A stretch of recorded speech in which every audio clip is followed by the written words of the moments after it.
Hello, what's up? What's happening? It's me, Josh, again. I'm here to talk about more Star Wars, Force Awakens talk. Now, here's the thing. Yesterday, an article was posted, potential heavy spoilers, all right? So that's what I'm going to be reading today. So I'm giving you guys a heads up. This is potential heavy spoilers in case you haven't gotten the first time when you clicked on the link. So yeah. So anyways, this is about The Force Awakens, and I'm going to kind of break down the trailer just a tad bit in regards to the stuff that I'm about to read to you guys. So, potential spoilers, could be true, could be false, I don't know, but if it's 100% true, of course, I wouldn't be reading it. However, speculation is fun. Knowing what happens after Return of the Jedi, like why is the Empire there? Why, all these questions that everyone has, it's kind of revealed here in these potential spoilers. So, I'm going to start reading. Now, it says here, these new leaks supposedly come from a Lucasfilm employee who provides some details on various aspects of the upcoming Star Wars movie, The Force Awakens. We cannot verify if any or all of the rumored information provided in this post is considered new material or if it's just a roundup of existing rumors that have already been posted before. But it's still quite an interesting read. Now, here is where the film, pretty much the world it's already in, is the film is dystopian and darker than Empire. Which is interesting. Some 30 to 40 years have passed since Return of the Jedi, and the Empire and New Republic have been locked in a war of attrition. Everyone is languishing and sick of the war. The script, which is described as too good for J.J. Abrams, begins in space above a desert planet, presumably Tatooine. The opening crawl titles detail the ongoing turmoil in the galaxy, how the fall of the Emperor left a void of power, and how the heroes of Endor went into seclusion or kept fighting. The current state of the war is described as being similar to the European theater of 1944, with the Empire being Germany and the Republic being the Allies. The Republic has finally taken the upper hand. Now, John Boyega and Daisy Ridley are said to be the main female and male leads of the film. Boyega is a Force-sensitive stormtrooper under the command of Gwendoline Christie's character. Now, Gwendoline Christie was also speculated to be the Sith, the head of the Empire, all this stuff, all the speculation about her character, to being the being at the end of the Force Awakens trailer, which, for a split second, I was like, that's Brienne's walk. But it's not. It's, yeah, I'll get to that in a second. He defects from the Empire over the course of the movie, ending up stranded on a desert planet, presumed to be Tatooine during the first act. Having to fight orders, Boyega is hunted as a deserter. Now, this is where the first shot of the trailer comes in, is when you see John Boyega get up, he looks like he's stressed out, he's going somewhere, he's lost, whatever it is, stakes are happening, and, no, not cooking steaks, but, raising the stakes, the situation. Anyways, yeah, so we know that something is happening, we just don't know what. And this leads to that speculation, like, hey, his TIE fighter crashed, now he's getting up, now he's got to figure out what the hell's going on. He basically turned rogue. So, now this is about Gwendoline Christie's character. Gwendoline Christie portrays an Inquisitor, not the Inquisitor, just an Inquisitor. The Inquisitors are a group of lightsaber-wielding individuals that may or may not be Force-sensitive and head up the Imperial Remnant. Inquisitors aren't Sith. They're not Sith, but they're not Jedi. They are hounds used to track down Force sensitives, and they are implied to have assisted Vader's cleansing. And if you guys see the artwork, the leaked concept art of Gwendoline Christie's character, potentially, supposedly, it is a very metallic, sleek looking stormtrooper with a black cape. Looks really cool, looks badass, something that I wish I would have seen in the prequels. And her lightsaber is similar to Luke's hilt, however, very original, looks very dangerous and sharp and inappropriate. Yeah. But it's got the red knobs like in the prequels, so there you go. Daisy Ridley. Now we're going to talk about her character. Daisy plays Kira, a character living on Tatooine with Mac von Sydow's character. Kira is a dusty survivalist tomboy. Sydow is a broken man from the prequel era that has become mostly cyborg. He is not Force sensitive and for some reason collects artifacts that we've seen at critical points during the previous films, particularly ones relating to the Jedi and the Sith. Daisy Ridley's character shares his fascination with history, and she is revealed in Act 2 to be the daughter of Han and Leia. As someone with Force sensitivity, she resents the fact that Luke went into exile before he could train her, and she hopes that the search for Force-sensitive artifacts could lead her to him. She keeps her identity as a Solo under wraps in order to keep trouble away. That's pretty smart, and yeah. Alright, so a couple months back, I'm not sure if you guys remember, I posted a video about this, but there was an image of this dark hooded figure holding Vader's helmet. It's this broken, melted, charred helmet. That is supposedly what they're saying Max von Sydow is. Examining the helmet of Vader with the mechanical hand and all that stuff. There's a lot of speculation as to who this guy is. A lot of people are saying, could it be Kanan from Rebels? Could be. I mean, but Max von Sydow is older than what Kanan would be in that timeline. However, yeah, they can make it work. Max von Sydow is like in his 80s. Shit, maybe he's almost 90 or something, but he's still working, and he's, I would think, more healthier than Christopher Lee, who they are probably in the same age. Max von Sydow could very well be Kanan. He could be some character that we just went over our head in the prequels, and we're like, oh, that's that guy. Who knows? So yeah, more on him. Max von Sydow's character is sort of a mentor to Daisy Ridley's character, and apparently his true identity is in Act 3, is a revelation that will surprise a lot of people. I wonder. The contention is that he is an existing character from the prequel films, and the revelation of his identity will shock viewers. This is what piques my interest 110%, okay? Because it really makes me speculate that if it's a character from Rebels like Kanan or Ezra or whatever, I'm not saying it's Ezra, but just for the sake of argument, that is so tragic and so awesome in every single way. I don't know, it just puts a smile on my face. Alright, so Sydow's character is not overtly a villain, but has some sort of Sith connection. Aha!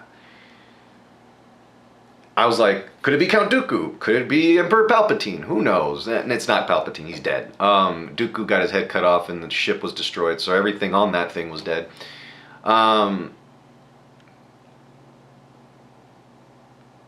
Yeah, I don't know. That's crazy. I want to know. I gotta go back. Now it's like I get what they're doing. They're making people going back to watch the prequels going like, deal with it. It's part of the story. If you like it, great. If you don't, too fucking bad. Too fucking bad indeed, really, man. Oh god, those movies were just boring. Sydow's hideout is a downed AT-AT walker, or AT-AT. Relics of the war are everywhere in the film. There is a real feeling that the entire galaxy is sick of the deadlock. Oh my god! I just had to keep that voice. And, alright, the blue lightsaber in the above picture is apparently the same one Luke lost on Bespin in Empire. Now, the above picture they're talking about is a concept art of this individual holding the lightsaber that Luke has, the blue one, with the little droid in that concept art, which makes me think that this scene is true. The little droid staring at Boyega's character with Daisy Ridley in the background and some sort of weird alien in the back looking at him. I don't know, it just looks very Star Wars-like. But that's awesome. If we get to see Luke's lightsaber, sorry, that was Anakin's first, okay? And then Obi-Wan gave it to Luke. Luke lost it on Bespin. So it's kind of cool to kind of trace that saber handle back to Revenge of the Sith. Again, honoring the prequels. Even, hell, even the shot of the little droid running, you know, that everyone complained about, has pod racers in the back. Pod racing engines. It's awesome. It's cool. I like it. And by the way, I learned through Christian Harloff from Schmoes Know that little droid that is seen in the trailer was Ralph McQuarrie's original, if not first design for R2-D2. That's pretty cool to know. The more you know, NBC logo. Alright, so the ball droid from the trailer belongs to Kira.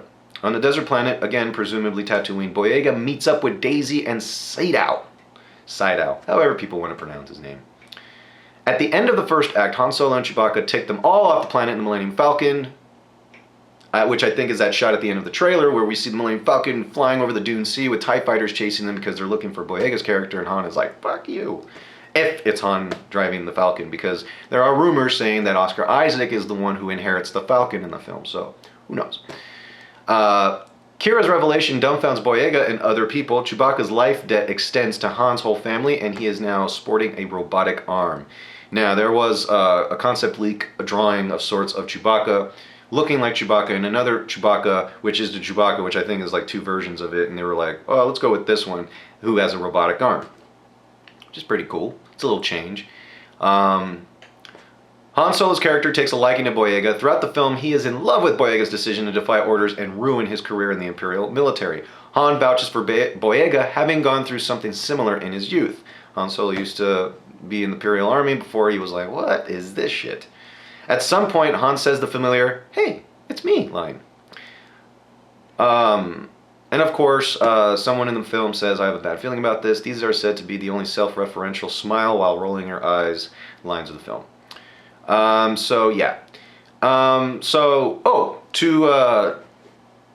Lando's Celestian co-pilot from Return of the Jedi, Neenum, makes a humorous appearance. Ken from Jedi Alliance, that's awesome. Mod, I'm sorry. Lando is in the script and apparently becomes famous. I wonder if he's like this famous bartender and his billboard is across and he's like the Dos Equis guy, you know, and he's like, "Stay thirsty, my friends." That'd be awesome. You know, it's like, dude, you destroyed the second Death Star, and that's awesome. And now you're just this bartender, and it's awesome. I don't know, who knows.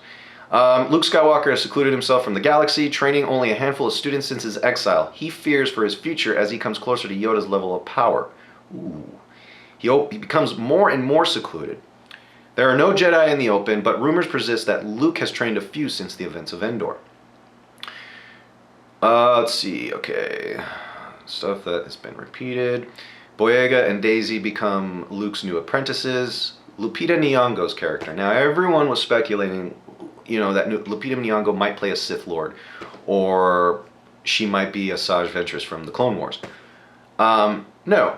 Lupita Nyong'o is Luke's current apprentice and Boyega's eventual love interest. Now, we might see a love story happen in Episode 8, because it is said here also that there are no kissing scenes, no characters that fall in love, at least not in this movie. This would be like the New Hope, Phantom Menace, you know, of we're setting up things in an established universe already.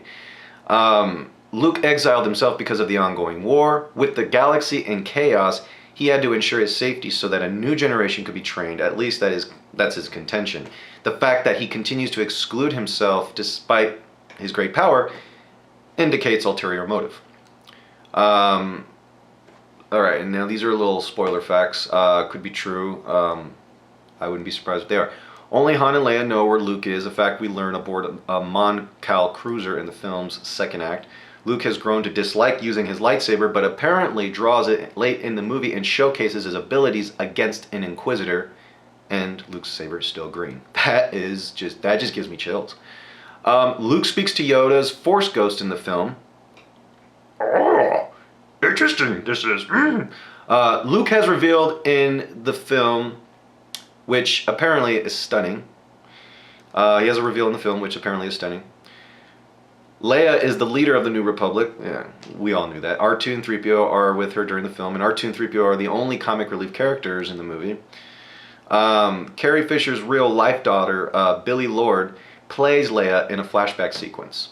I've heard this this rumor way back when. I mean, and it's probably true.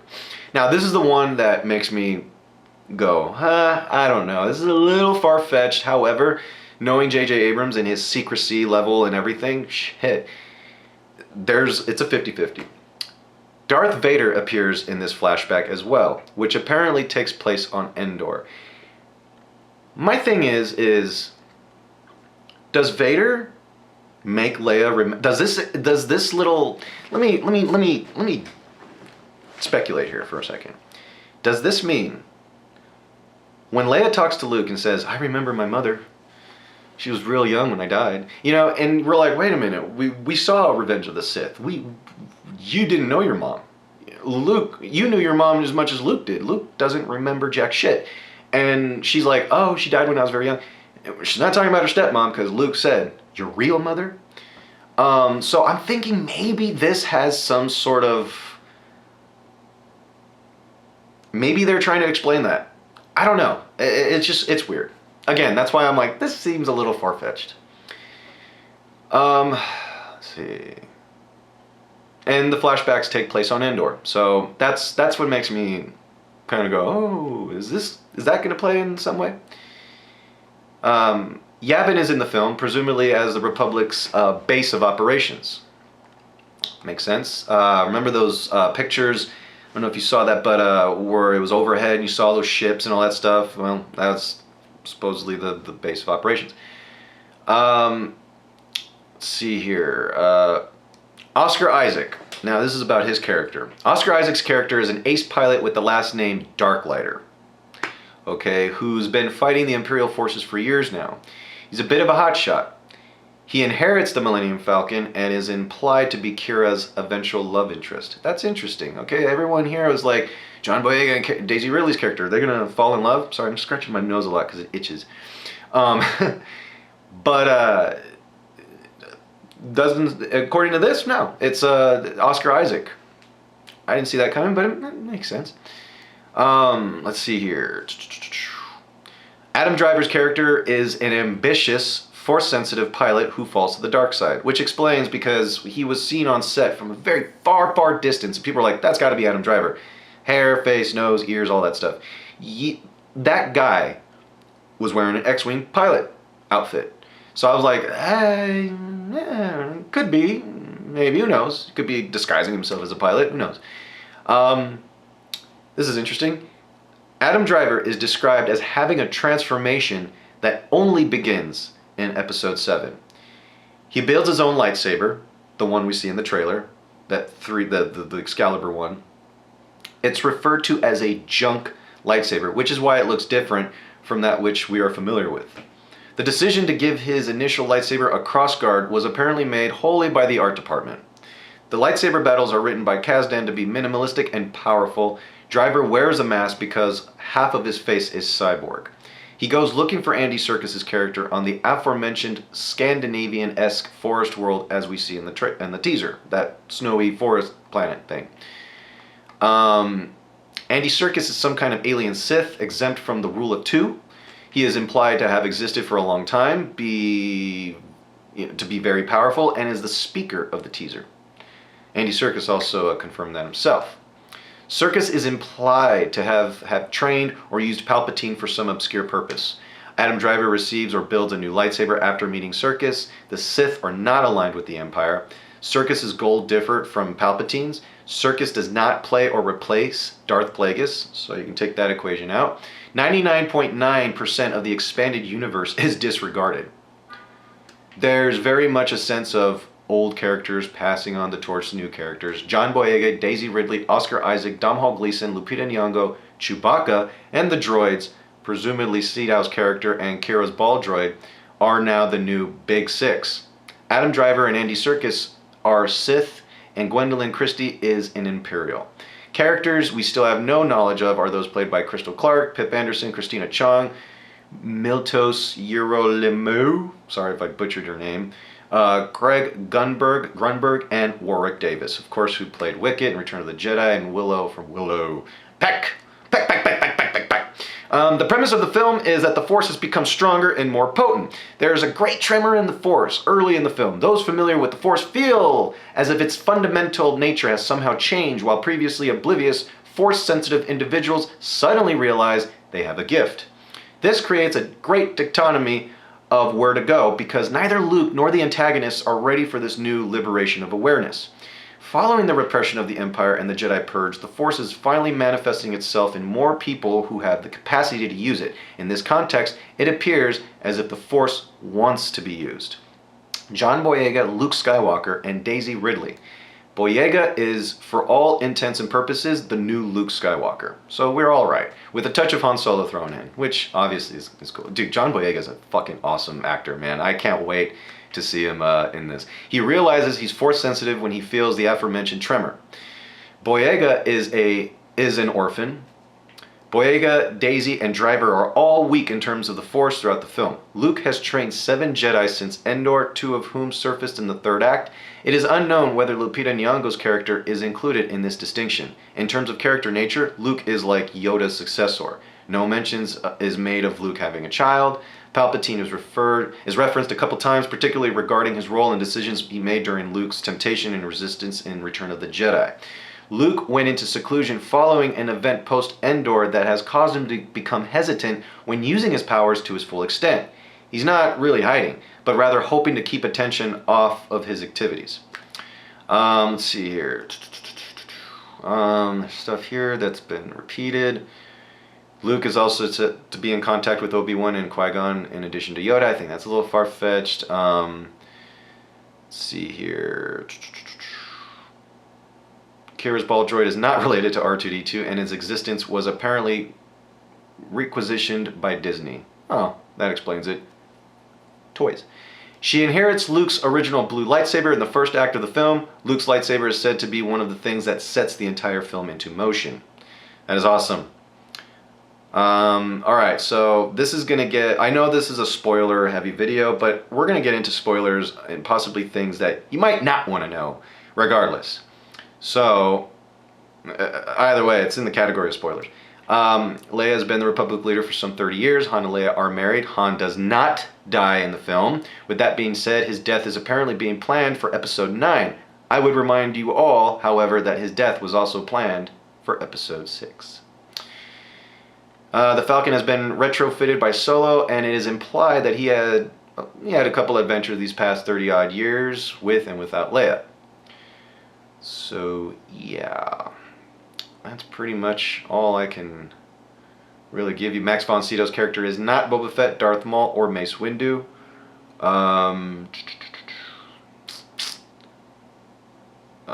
Boba Fett does appear, albeit very briefly, and possibly for the spin-off Boba Fett film, because I think that they want to go forward, not backwards. Let's see here. While the expanded universe is disregarded whenever it interferes with the story trying to be told, apparently a few elements from the Del Rey Bantam books have become legitimate. For example, Boba Fett's short story in Tales from Jabba's Palace is assumed to be how he escaped. I'm assuming that this movie, this Boba Fett spin-off, might show how he survived. So, yeah. No expanded universe characters are used. Darth Revan is not in the film, and the mask that Adam Driver's character wears did not belong to him. There's no kissing in the movie, no blood, no Benedict Cumberbatch, no Watto, no black antagonists.